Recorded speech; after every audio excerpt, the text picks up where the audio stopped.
Bonjour à tous et bienvenue pour cette conférence qui a pour thème la synchronisation des processus SNOP et SNOI au sein d'une supply chain agile, enfin le secret d'une supply chain agile.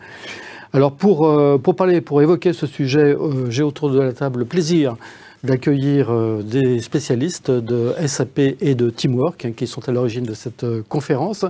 Je vais demander pour commencer à Si de bien vouloir se présenter. Merci. Bonjour, Si Chen, spécialiste des solutions planification chez SAP. SAP est un leader mondial des logiciels d'entreprise, dont les solutions pour la supply chain. Et nous travaillons pour 26 industries différentes et nous avons plus de 25 000 partenaires dans le monde entier qui implémentent les solutions SAP et qui développent aussi des applications innovantes pour étendre l'offre de SAP. Eh bien, vous nous parlerez de cette offre tout à l'heure. Oui. Vincent ? Alors, je suis Vincent Pêche, moi je suis sales spécialiste au sein de Teamwork pour notre practice Digital Supply Chain, qui couvre notamment l'implémentation et l'expertise autour des solutions Supply Chain Planning, type IBP notamment. D'accord, Teamwork c'est combien? Teamwork c'est une société de 1200 salariés à peu près, qui a été créée en 1999. Qui est une société de consulting qui a des bureaux à travers le monde, voilà, un peu partout, en Amérique du Sud, en Amérique du Nord, beaucoup en Europe et en Asie. Donc, Full SAP, c'est... Alors, Teamwork a plusieurs univers, je ne vais pas tous les citer pour une question de timing, mais on a un premier univers qui est sur du consulting métier, voilà, avec Tomorrow, et notamment Tristan qu'on va en discuter, où là, eux ont une équipe où accompagnent les clients uniquement dans les processus, définition des processus métiers, optimisation des processus métiers. Avec eux, on ne parle pas de solutions informatiques, c'est clair. Et après, on a aussi, un autre pilier qui est sur les solutions. Et là, on parle de solutions SAP. Teamwork est un gros intégrateur historique des solutions SAP. On peut couvrir la quasi-totalité du portefeuille SAP. Et après, on a d'autres univers tels que l'infrastructure, la data, etc. Et vraiment, une des forces de Teamwork, c'est la capacité à accompagner ses clients vraiment de bout en bout. Avec Tomorrow sur définir les best practices process jusqu'à l'implémentation des solutions SAP, en parlant bien sûr d'infrastructure, technique, cybersécurité. Merci. Et Tristan, donc vous êtes consultant au sein de la structure Tomorrow. Donc, oui, je suis au sein de la structure Tomorrow. Donc Tomorrow est donc la branche conseil de Teamwork. On va intervenir en amont des projets sur des sujets de transformation. D'accord. On va travailler sur la gouvernance, on va travailler sur les processus et avec un objectif d'améliorer la création de valeur pour l'entreprise. On a 4 pratiques. Une supply chain que je représente, on a une pratique finance, une pratique DSI pour accompagner les DSI sur les transformations digitales et une pratique manufacturing où on interviendra beaucoup plus dans la production. D'accord, très bien. On va commencer par vous. Alors, vous allez nous présenter les enjeux. Oui. Pour vous, la supply chain, quels sont vraiment les enjeux, les axes de développement, enfin, qui se présentent aux entreprises. Je vois que vous avez un slide là qui présente toute la complexité de la supply chain. Alors en fait, j'ai récupéré un slide qui a été présenté à Davos en 2013. Donc c'était avant le Covid, c'était avant les crises énergétiques, c'était avant les crises des semi-conducteurs, avant l'Evergiven, etc. Où on pointait déjà la complexité du monde dans lequel on vit et la difficulté de la supply chain quelque part à s'adapter à cette complexité. Donc, depuis, les choses ne se sont pas arrangées. On va dire que la mise en place de solutions de planning, de SNOP, s'est accélérée. Tout le monde a pris conscience qu'il y avait quelque chose à faire sur ces sujets-là. Et donc, la maturité des entreprises a commencé à progresser. Mais c'est un long chemin. Et si je reviens sur les attentes vis-à-vis de la fonction supply chain, moi j'en ai identifié 6 au sein de nos clients. Donc il y a Un premier qui est accompagner la stratégie, tout part de la vision. Un qui est de plus en plus important, c'est contribuer à la performance financière. Donc, pour ça, elle va mettre en place des outils, optimiser les stocks, adapter et ajuster les stocks, reporter sur les écarts entre la planification et la réalisation pour donner des informations à la direction financière, à la direction générale pour pouvoir décider. Bien évidemment, il y a une partie excellence opérationnelle où la supply chain va être en charge de l'exécution à un moment et de le respect de la promesse client en termes de livraison. Et bien évidemment, la mise en place de processus d'amélioration continue sur les processus qui créent la valeur pour les clients. Et pour tout ça, il y a une fonction management de risque et une attente quelque part sur une espèce de vigie qui va permettre d'identifier les risques à moyen terme et de trouver des solutions. Donc ça veut dire que dans la fonction supply chain, il y a une partie où je vais devoir imaginer des scénarios, trouver des solutions, anticiper, en discuter, proposer et présenter tout cela au comité de direction pour que les décisions soient prises pour éviter pour garantir la promesse client. Enfin, la supply chain, on l'a bien compris, est quelque chose, et l'animation d'un écosystème qu'on va vouloir de plus en plus robuste d'un côté, et agile d'un autre. Et ça va passer par les systèmes d'information, ça va passer par la gestion des partenaires, leur animation, la communication avec eux, et enfin l'amélioration de l'efficience, qui va être le déploiement des SI collaboratifs, mais le déploiement également de réunions d'alignement pour engager l'ensemble des acteurs de l'entreprise sur l'atteinte des objectifs. Donc là, vous êtes en train de nous dire qu'avant de mettre en place les outils, il faut déjà penser l'organisation, penser la supply chain avec tout ce qu'elle peut avoir de transverse, c'est-à-dire essayer de désiloter l'entreprise. Hein, c'est un petit peu le... Absolument. En fait, le déploiement d'une supply chain agile et robuste, ça va demander une approche globale. Et c'est un vrai projet d'entreprise, c'est-à-dire que la fonction supply chain doit être considérée au bon niveau de l'entreprise. C'est une fonction de direction très proche de la direction générale. Et donc, pour atteindre les objectifs de cette robustesse et de cette agilité, il va falloir être capable d'aligner les fonctions silotées de l'entreprise. Et il convient donc de la mettre au cœur de la stratégie. Ça va être... il va falloir effectivement mettre en place des processus de collaboration, bien les définir la responsabilité. Quand on parle de SNOP et SNOI, on détaillerait ça un peu plus tard, mais ce sont des processus de collaboration.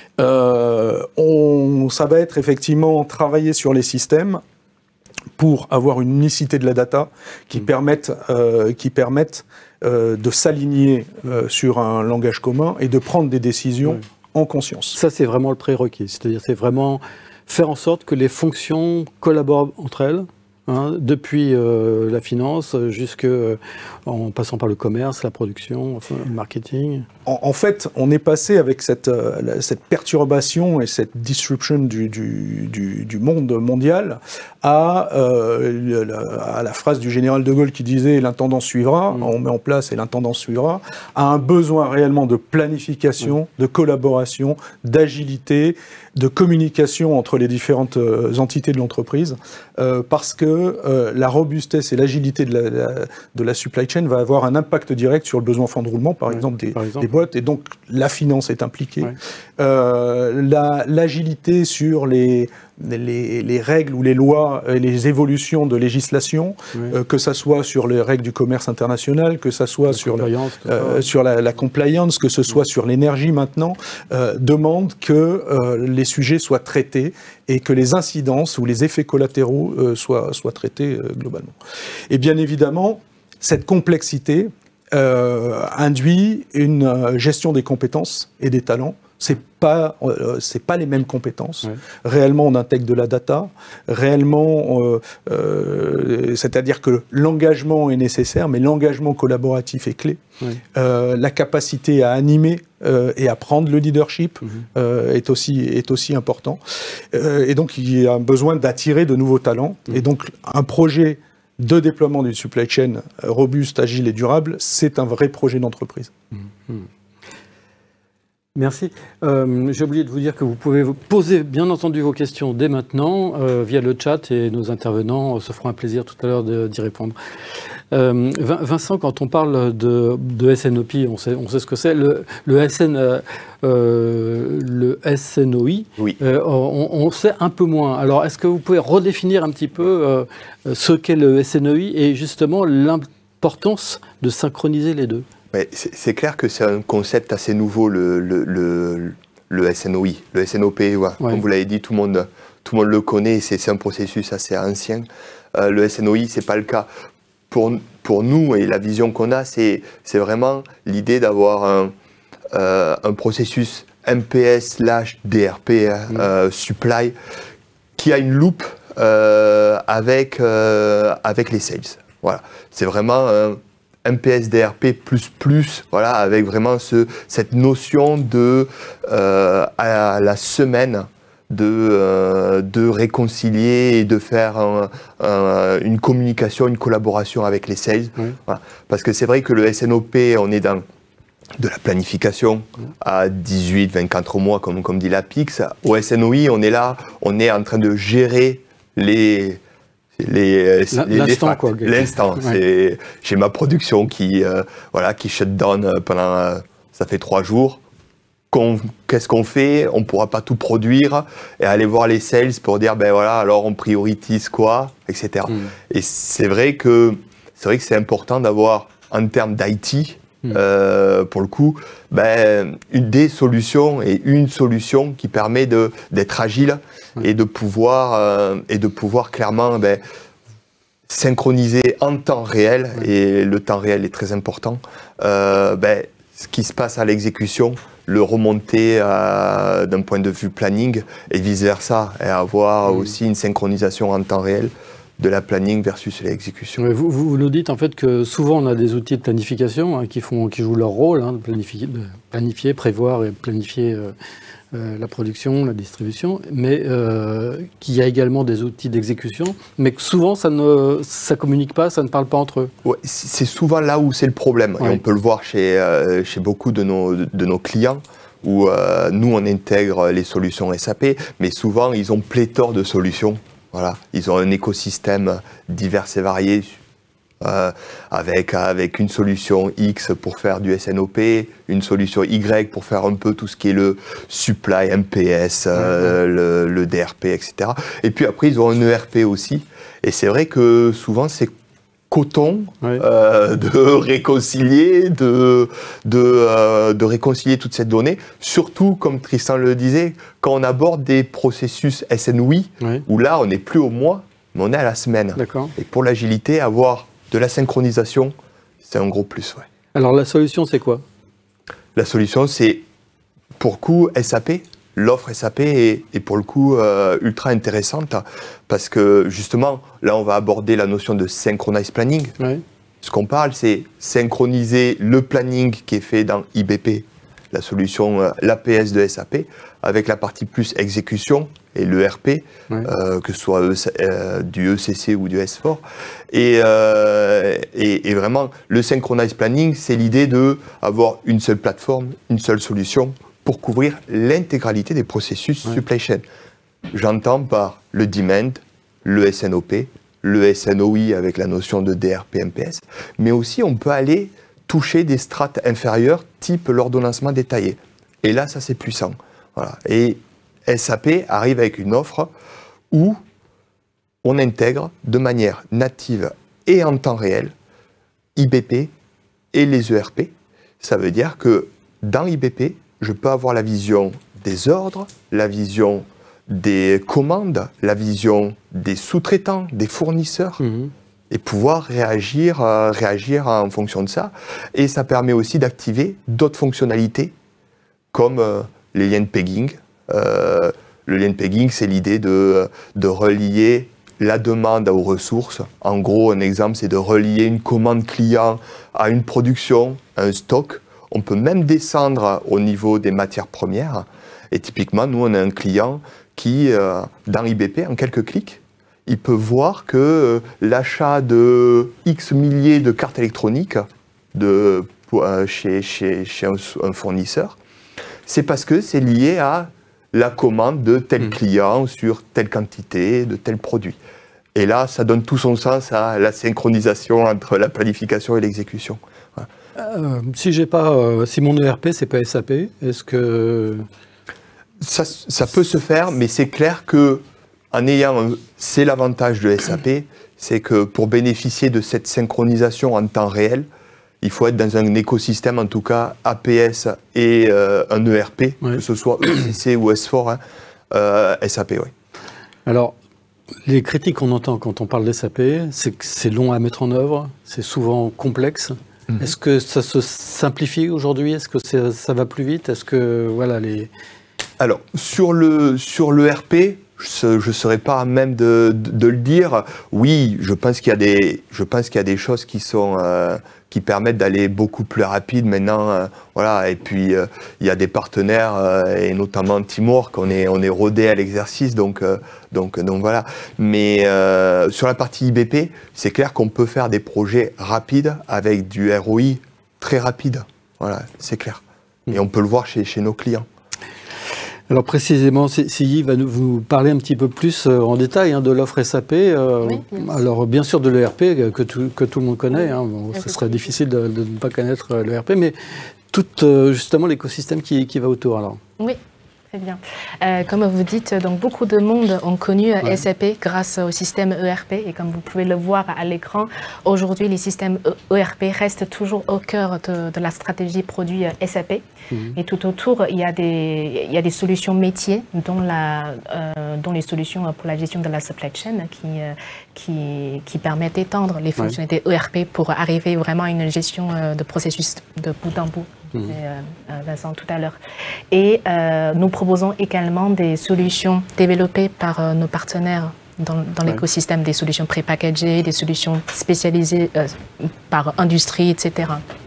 Et la dernière couche, bien sûr, aujourd'hui, les processus peuvent être automatisés, optimisés grâce à la nouvelle technologie de l'IA, qu'on pourra discuter un peu plus tard.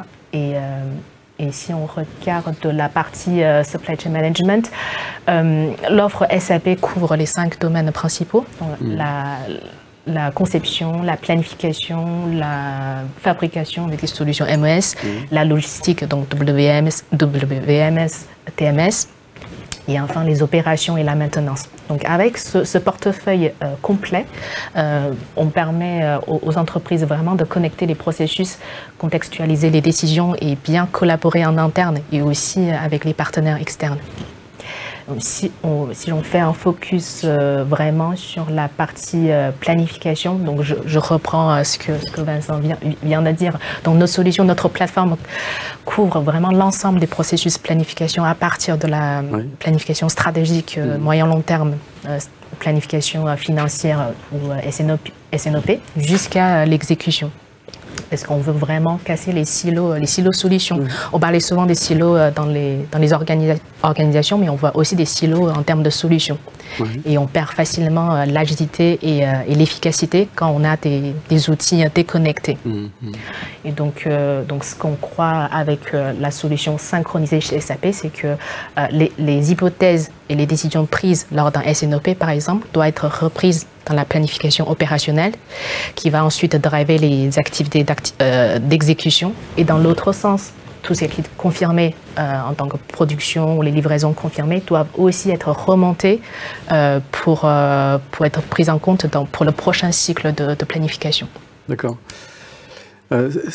Il est vrai que la supply chain n'est pas le domaine d'activité qui a été celui, le premier domaine où on connaît SAP. Et SAP est plus connu, effectivement, comme je le disais tout à l'heure, avec son ERP. Vous êtes venu à la planification il y a quelques années. Est-ce qu'aujourd'hui, justement, le fait d'avoir l'ERP vous donne un avantage concurrentiel par rapport à d'autres éditeurs d'APS, par exemple, qui eux, sont plus spécialisés, enfin ne font que de la planification, par exemple? Oui.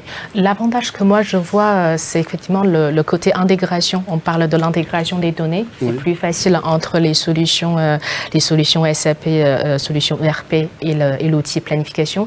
Et je pense qu'il y a aussi l'intégration des processus.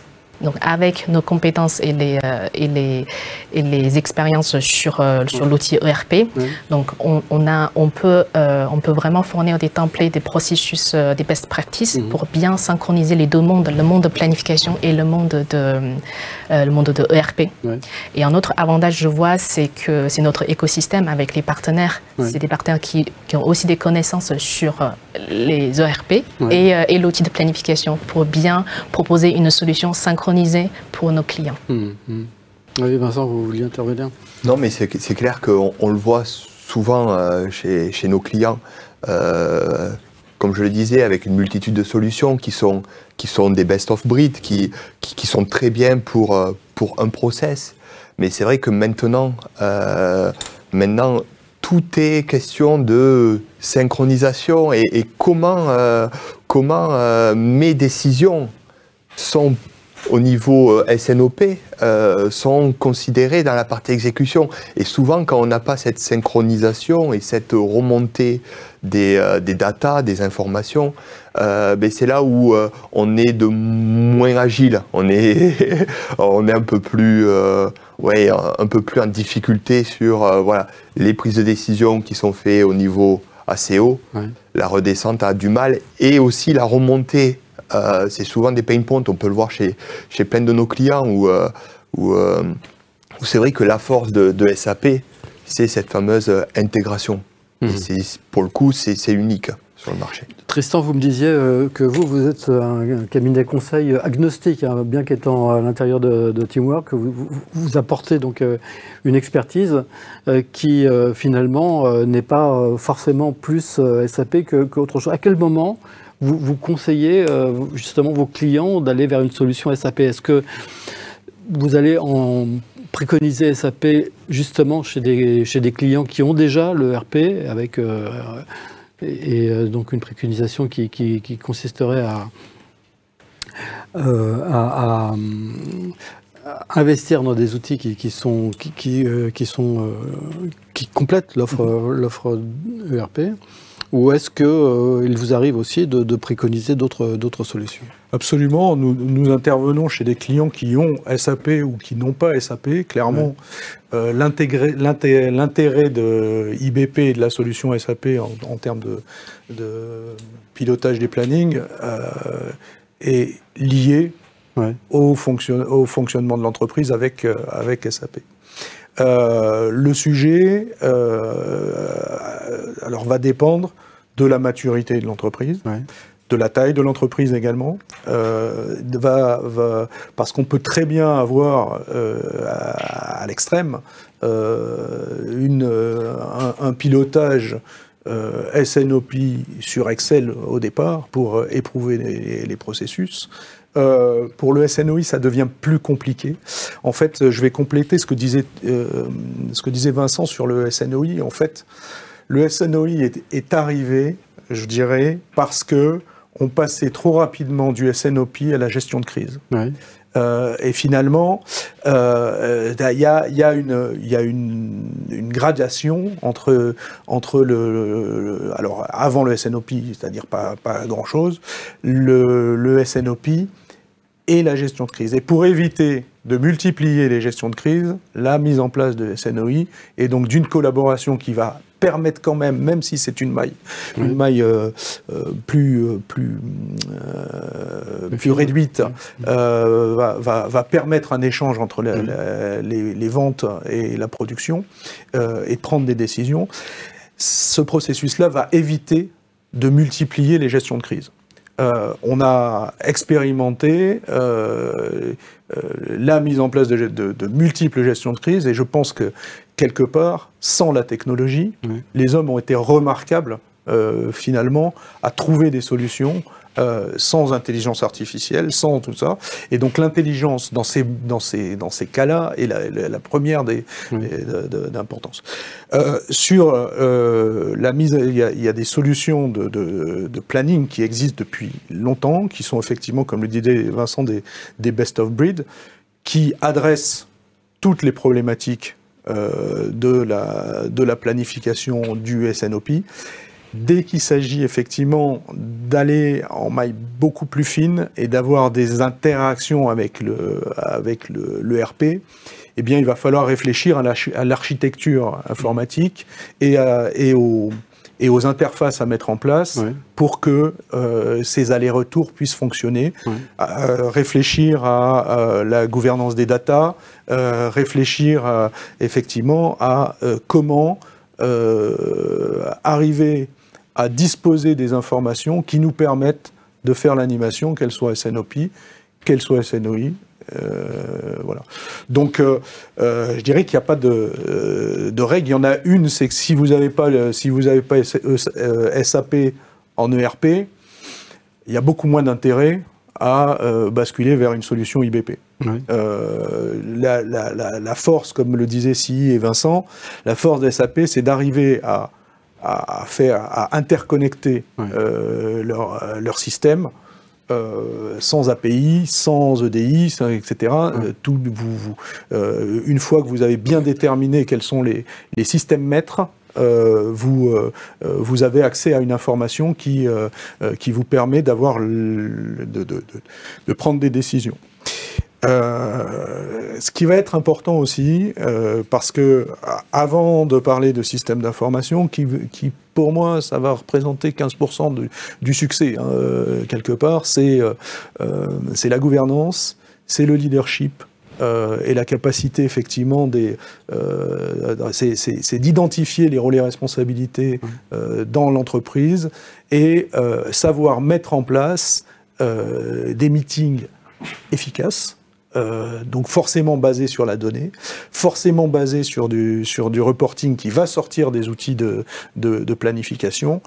Et en ce sens, vous avez probablement une agilité supérieure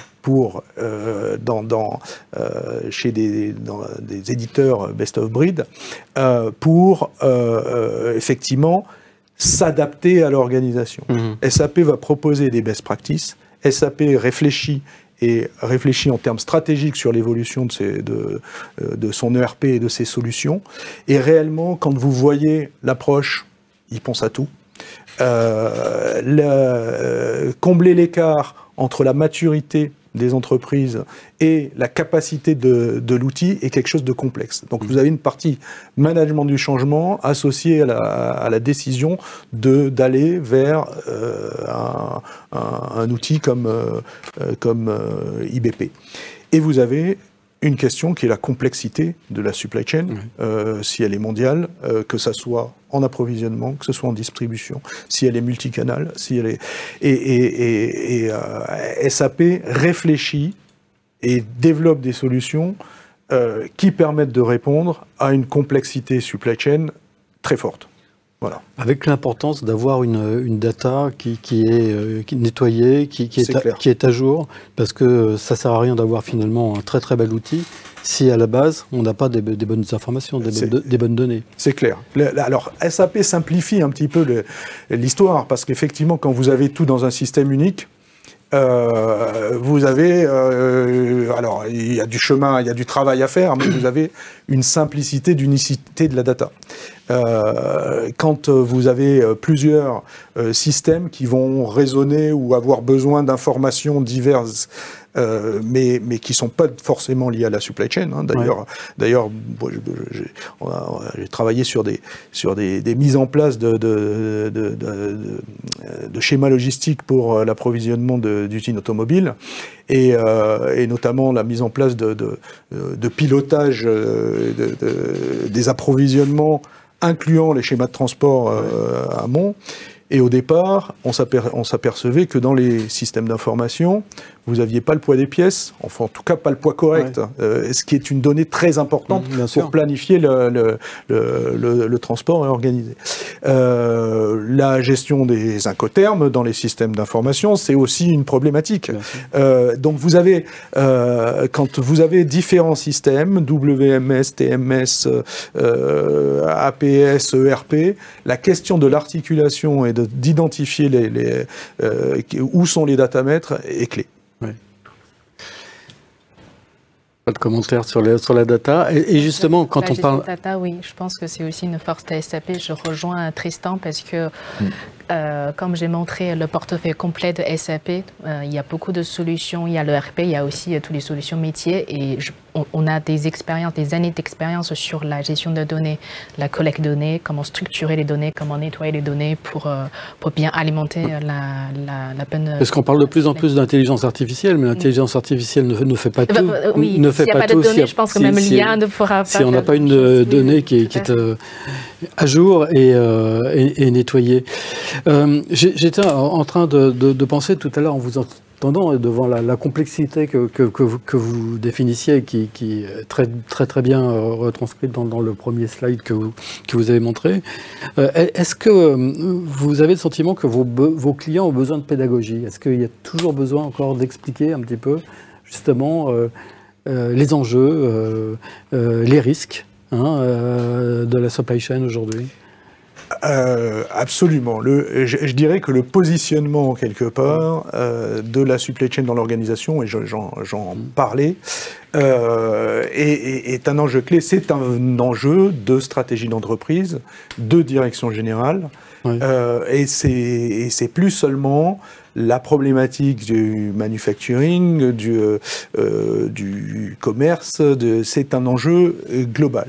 Alors, une fois que tout cela a été compris, la question de l'organisation, de la répartition des rôles et responsabilités dans l'entreprise, le fait de donner du pouvoir au directeur supply chain, qui est un directeur, et qui finit finalement en s'appropriant le SNOP, il est propriétaire quelque part de la planification de la création de valeur de l'entreprise, eh bien, il y a besoin effectivement de pédagogie, de faire accepter quelque part au commerce, à la finance, à toutes les fonctions classiques, que finalement la satisfaction ou l'expérience client va dépendre de l'efficacité de la supply chain, et qu'à ce moment-là, il faut accepter qu'elle prenne le leadership dans un certain nombre de décisions dans l'entreprise.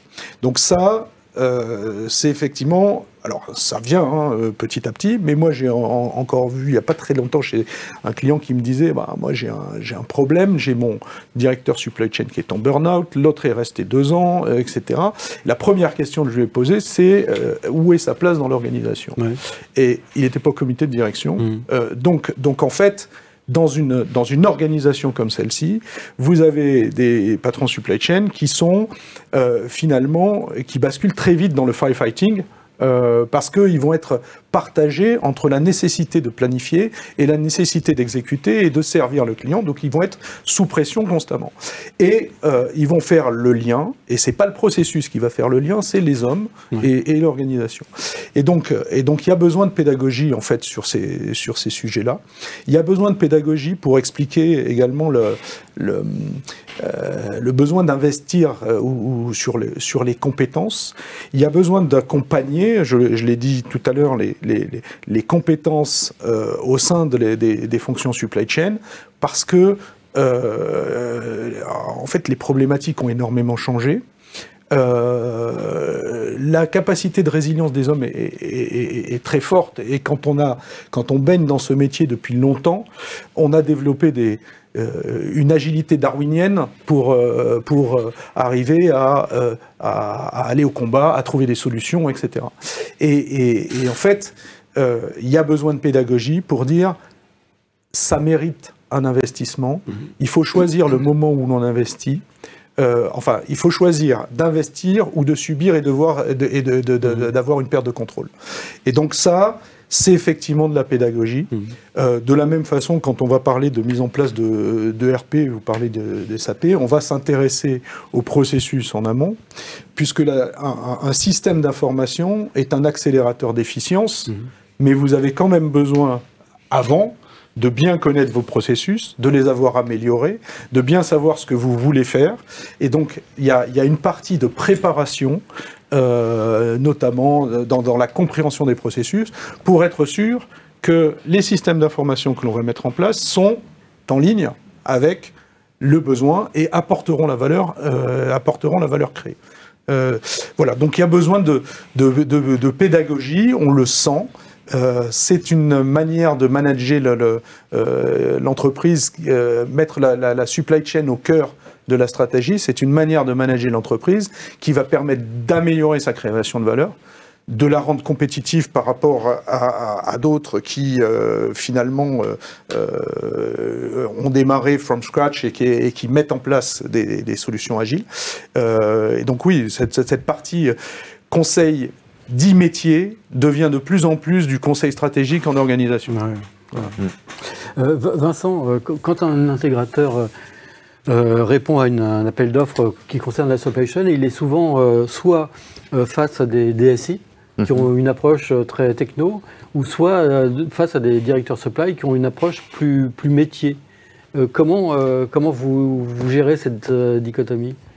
C'est clair que dans un RFP, on a et l'IT qui est intéressé parce que on va mettre en place une solution informatique, mais aussi les métiers parce que ça va être les utilisateurs et c'est en gros les clients de l'IT. Et c'est clair que nous, on a lors des RFP, on a des consultants voilà, qui ont cette double casquette de autant IT et intégrateurs, c'est des experts de l'intégration des solutions IBP en l'occurrence, mais aussi qui ont la casquette métier, et c'est pour ça que tous nos consultants sont certifiés APIX, par exemple. Ça, c'est quelque chose qui nous tient à cœur. Voilà. Tous nos consultants, soit sont recrutés parce qu'ils ont, en plus, alors ça c'est la cerise sur le gâteau, la certification, ou alors, nous on investit, on leur demande de passer l'APIX, la certification, justement. Laquelle? Parce qu'il y a la basique. Le CEPIM. Alors, ça a changé, je suis un peu vieux jeu, je suis encore à l'époque du basique, CEPIM. Maintenant, je crois que c'est part 1, part 2. Mais voilà, le CEPIM pour les gens qui connaissent. Voilà. Et c'est vrai que c'est quelque chose qui nous tient à cœur de proposer des consultants qui, au-delà d'implémenter une solution type IBP, soient en capacité de comprendre qu'est-ce que c'est les enjeux SNOP, qu'est-ce que c'est le processus SNOI, et d'être de bons conseils. Et aussi, je veux bien rebondir sur la question, sur l'approche de l'adoption.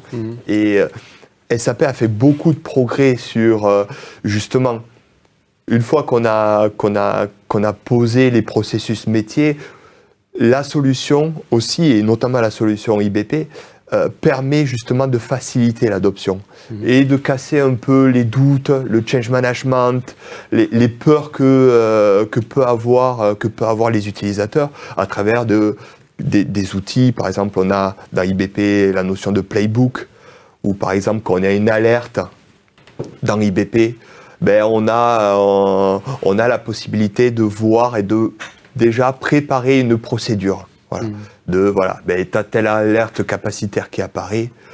1, vérifie ça. 2, vérifie ça. 3, essaye de faire ça. Donc voilà. On a aussi, avec l'intelligence artificielle, on a aussi les aspects de SAP travaille beaucoup, et je laisserai en parler un peu plus, mais travaille beaucoup avec l'intelligence artificielle pour démocratiser les résultats. Voilà, le résultat de IBP, de l'heuristique, du calcul. Voilà, l'intelligence artificielle va être là pour expliquer pourquoi IBP a sorti tel résultat, tel plan, etc. C'est important pour SAP de s'appuyer justement sur les partenaires intégrateurs comme ça, qui ont cette approche métier. Oui, tout à fait. Donc on travaille beaucoup, donc c'est pour ça tout à l'heure je disais c'est l'avantage de SAP et on travaille beaucoup avec notre écosystème et les partenaires qui ont des compétences à la fois métiers et aussi technologiques. Parce que quand on conseille, quand on propose des solutions, il n'y a pas juste les interfaces à créer, il n'y a pas juste les fonctionnalités à mettre en place. C'est pas que de la techno. C'est le métier avant tout. Donc il faut d'abord avoir le processus, il faut d'abord avoir la bonne conception de ce qu'on veut avoir comme une solution synchronisée pour l'entreprise. Très bien. Je vais me tourner vers la régie. Je crois que nous avons des questions et aujourd'hui c'est Jérôme qui va nous poser les questions. Bonjour Jérôme. Bonjour Jean-Philippe et bonjour à tous. Effectivement, une première question. Comment dans IBP peut-on suivre les décisions SNOP dans la partie exécution? Justement, dans IBP, il est tout à fait possible de créer des dashboards, des KPIs, des reporting. Et donc, on va pouvoir créer des KPIs et les visualiser dans des dashboards. On appelle ça des analytics stories. Et on va pouvoir justement créer des KPIs d'adhérence et suivre l'évolution des décisions, par exemple SNOP, sur la partie exécution et voir l'adhérence des différents niveaux de planification. Voilà. Typiquement avec de beaux dashboards, SAP a fait beaucoup de progrès là-dessus et c'est assez puissant. Et on peut avoir plusieurs versions de planification et pour reprendre le résultat de SNOP, par exemple, ensuite dans la planification opérationnelle, pour garder une cohérence entre les différents niveaux de planification. Ok. Jérôme ? Une seconde question. Dans un groupe où chaque site filiale a sa propre organisation supply chain et donc des rôles, responsabilités différents, comment convaincre d'une harmonisation et comment convaincre de l'entrée de la direction supply chain au niveau du CODIR, du COMEX? Et quels sont les arguments? Ouf. C'est plutôt Tristan là. Alors, je pense qu'on a abordé le sujet de la stratégie, de la nécessité d'harmoniser effectivement les processus. La question et la volonté de la direction d'être en pilotage de toutes ces entités. C'est-à-dire que elle peut très bien imaginer de garder une organisation silotée. Ça doit correspondre quelque part à sa stratégie. Est-ce que ça lui pose un problème aujourd'hui en termes d'efficience? Est-ce que ça lui pose un problème sur son marché? Ce qui est important de dire, et c'était une des premières choses, c'est que le schéma directeur supply chain doit répondre à la stratégie de l'entreprise. Une fois qu'on a défini la stratégie de l'entreprise et la vision, on va pouvoir expliquer comment, quels sont les facteurs limitants de l'atteinte de la performance. Et c'est par ce biais-là que l'on va décider qu'il est utile d'harmoniser les ERP, qu'il est intéressant d'avoir une unicité de la data qui va permettre de faire collaborer l'ensemble des sites et d'avoir une supply chain globale quelque part, de trouver des synergies potentiellement sur des achats, de trouver des synergies diverses. Si on décide que finalement on n'a pas besoin d'avoir de synergie entre nos différentes entités internationales, ce qui est possible parce qu'elles adressent différents marchés, on pourrait très bien imaginer qu'une usine adresse un marché pour son pays ou pour sa zone et donc il n'y a pas forcément besoin d'avoir une synergie entre l'Europe, les États-Unis par exemple. Donc encore une fois, ça va dépendre de l'ambition des dirigeants, de l'ambition que les dirigeants veulent apporter à leur stratégie. Mais c'est vrai que la question n'est pas neutre parce que souvent la décision d'investir dans SAP, c'est une décision de direction générale, parce que ça impacte vraiment beaucoup d'argent. Ça coûte de l'argent, ça coûte du temps et souvent, voilà, c'est très impactant aussi. Ça concerne la finance, enfin, ça concerne tous les strates de l'entreprise. Donc, c'est une décision de direction générale, mais c'est important aussi que les fonctions, et en particulier la supply, soient concernées pour justement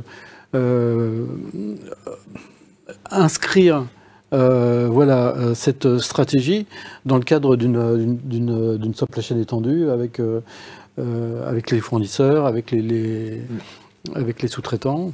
Alors, que je reviens sur les histoires de RP, que ce soit SAP ou un autre ERP, le besoin l'harmonisation. Alors déjà, vous avez sur la gestion des compétences, vous avez quand même quelque chose d'important. Sur l'harmonisation des processus, sur la capacité finalement à challenger l'organisation, parce que si vous travaillez sur l'efficience des processus, eh bien, ou l'efficacité, l'efficience des processus, vous allez avoir besoin de vous appuyer sur des organisations similaires. Si vous voulez mettre en perspective les choses, challenger vos équipes, mettre en place de l'amélioration continue, c'est quand même plus simple d'avoir les mêmes outils. Et donc la question, avant de parler de la mise en place de SAP ou de l'harmonisation des ERP, est une question forte, parce que c'est à partir de là qu'on va avoir des systèmes de management de data, encore une fois, qui peuvent être locaux dans un premier temps, mais quand vous avez les mêmes systèmes, vous avez une capacité d'harmonisation qui est bien meilleure. La gestion des compétences sur le système, moi j'ai vu tellement d'entreprises récemment où vous aviez eu des pertes de connaissances sur l'utilisation des ERP, pour différentes raisons, des restructurations, des changements d'actionnaires, donc des départs, des plans de départ, etc., où vous perdez la compétence sur l'utilisation des systèmes. Et donc, avoir des systèmes harmonisés, en tout cas le même ERP dans différents pays, ça vous permet d'avoir une gestion des compétences sur ce système et une capacité à aller répondre aux problématiques d'un pays à un autre qui est forte. Voilà. C'est clair. Oui, Jérôme ? Effectivement, une autre question. Qu'est-ce qui différencie SAP IBP des solutions best of breed ? Je crois qu'on a parlé, mais c'est cet aspect intégration. Ouais. C'est indéniable. C'est tout l'aspect de pouvoir, voilà, synchroniser le SNOP au SNOI, aux couches même plus basses d'ordonnancement détaillé. Voilà, on voit on implémente beaucoup IBP, nous, chez Teamwork, on a beaucoup de retours clients où réellement c'est un grand bénéfice de mettre en place. Typiquement, on a un client où on vient de terminer le projet dans l'agroalimentaire, qui en fait se retrouve avec en plus une supply chain qui est complexe. Complexe parce que leur production elle est complexe. Ils ont une ligne de production qui est partagée par plusieurs produits finis ou semi-finis, avec bien sûr des temps de production différents. Qui plus est, ils sont dans un environnement sous-capacitaire, donc ils ne produisent pas assez versus ce que la demande réclame. Et grâce à IBP, et justement cette synchronisation entre pouvoir contraindre un plan à capacité finie au niveau du planning, au niveau du SNOP, et pouvoir prendre ce plan déjà contraint, qui prend en compte les contraintes de planning, qui prend en compte la priorisation de la demande. Et chez eux, typiquement, c'est la priorité des clients avec les classes ABC, par exemple. C'est un gros plus. C'est un gros plus. Et en quelques semaines d'implémentation de IBP, on peut voir déjà de très bons résultats sur une augmentation du taux de service, sur l'optimisation de leur ligne de production. Donc ça, c'est le gros plus. C'est la fameuse synchronisation.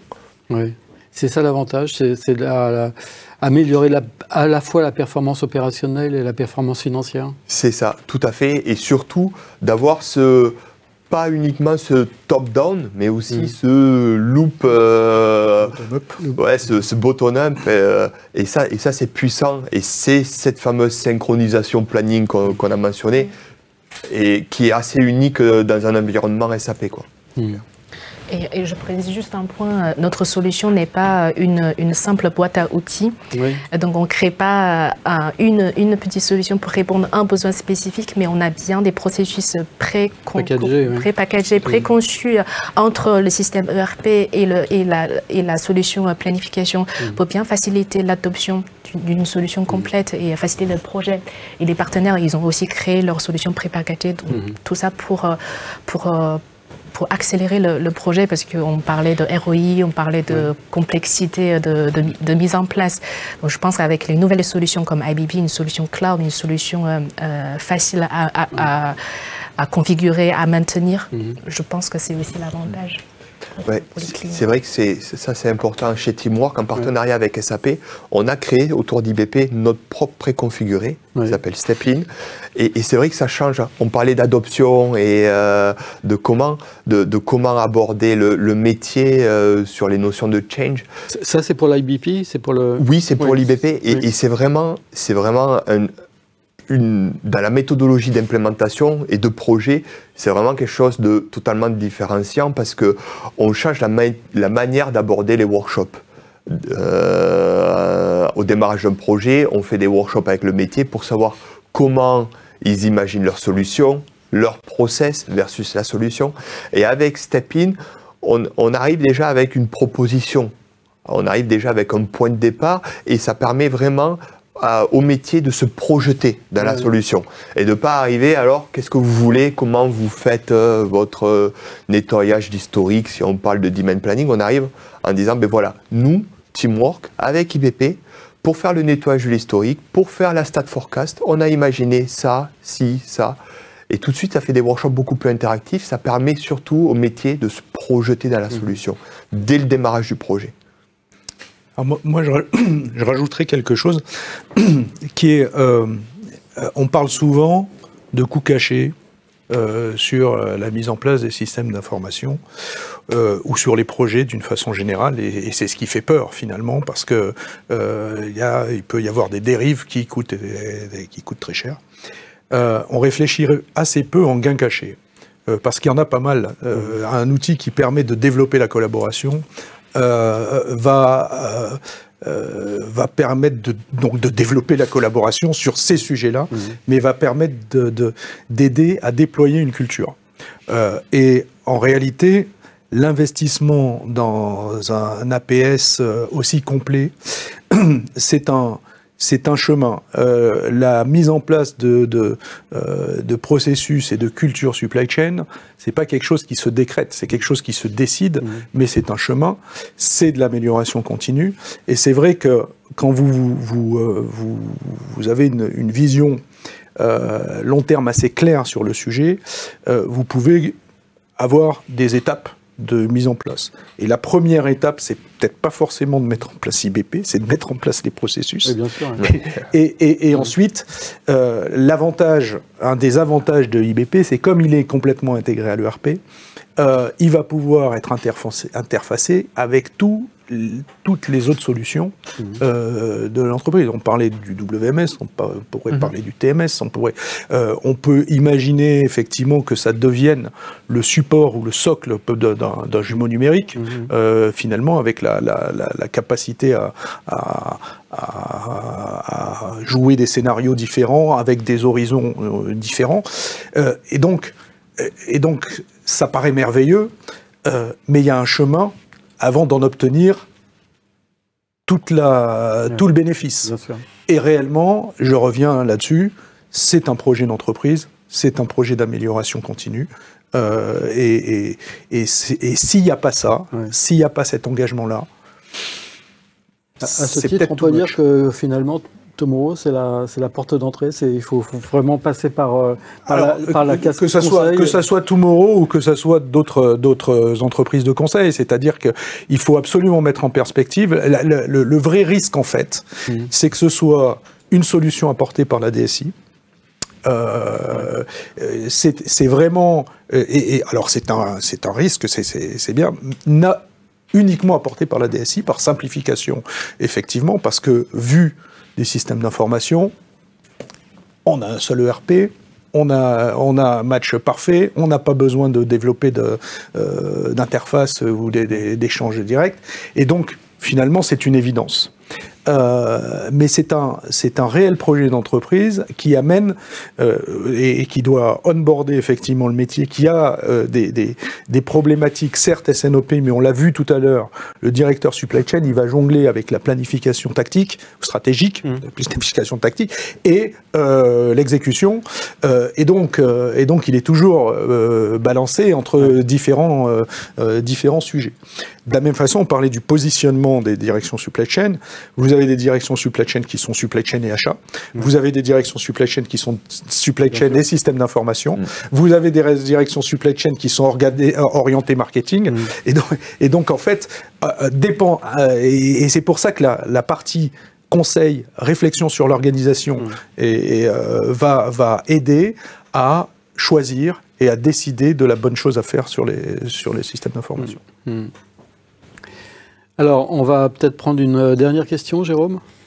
Effectivement, on nous demande, on entend parler de coûts cachés. Quels sont les indicateurs de ROI qui peuvent participer et convaincre à la mise en place de solutions de type IBP, SNOP, SNOI?